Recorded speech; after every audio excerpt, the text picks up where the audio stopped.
CPI party ఆవిర్భవించి 100 సంవత్సరాలు పూర్తయిన సందర్భంగా భద్రాద్రి కొత్తగూడెం జిల్లాలో భారత గడ్డపై 100 ఏళ్లు అనే నినాదంతో సిపిఐ పార్టీ చేపట్టిన భారీ ర్యాలీని జిల్లా కార్యదర్శి షాఫీర్ పాషా ప్రారంభించారు.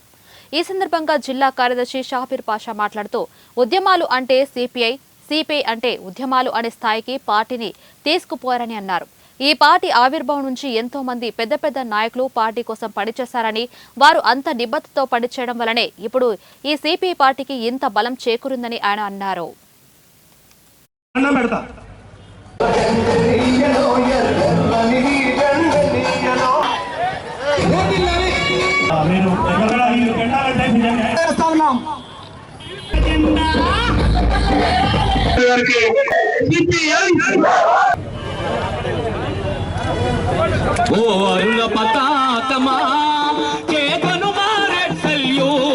ఈరోజు భారత కమ్యూనిస్ట్ పార్టీ ఆవిర్భవించి 100వ సంవత్సరంలో అడుగుతున్న శుభ సందర్భం.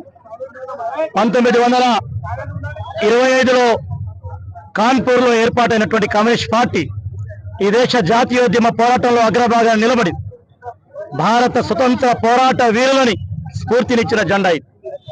స్వతంత్ర అనంతరం ఈ దేశంలో పారిశ్రామిక అభివృద్ధికి, సాగునీటి అభివృద్ధికి, కార్మిక రంగం, కార్మిక వర్గాల చట్టాలకు, ఈ దేశంలో ఉన్నటువంటి మహిళలు, యువకులు, విద్యార్థులు, మేధావులు, రైతాంగం, కష్టజీవులు, మేధో రంగంలో అన్ని రంగాల్లో ఆధునిక భారతదేశ నిర్మాణానికి కమ్యూనిస్ట్ పార్టీ అగ్రగా నిలబడింది.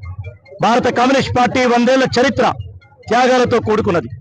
దేశ జాతీయోద్యమానికే పరిమితం కాకుండా భూమి విముక్తి కోసం సాగినటువంటి అనేక పోరాటాల్లో ఎర్రజెండా అగ్రభాగా నిలబడింది. హైదరాబాద్ సంస్థానం భారతదేశంలో విలీనం కోసం సాగినటువంటి చారిత్రక తెలంగాణ రైతాంగ సాయుధ పోరాటానికి భారత కమ్యూనిస్ట్ పార్టీ నాయకత్వం వహించింది. ఇవాళ మన ప్రాంతం తెలంగాణ ఈ దేశంలో విలీనమై భారతదేశంలో అంతర్భాగంగా ఉందంటే 4,500 మంది అమరుల యొక్క త్యాగ ఫలితం. ఈ కొత్తగూడెం గడ్డ మీద అమరజీవులు కామ్రేడ్ శేషగిరిరావు గారు, కొమరయ్య గారు, విఠలరావు గారు,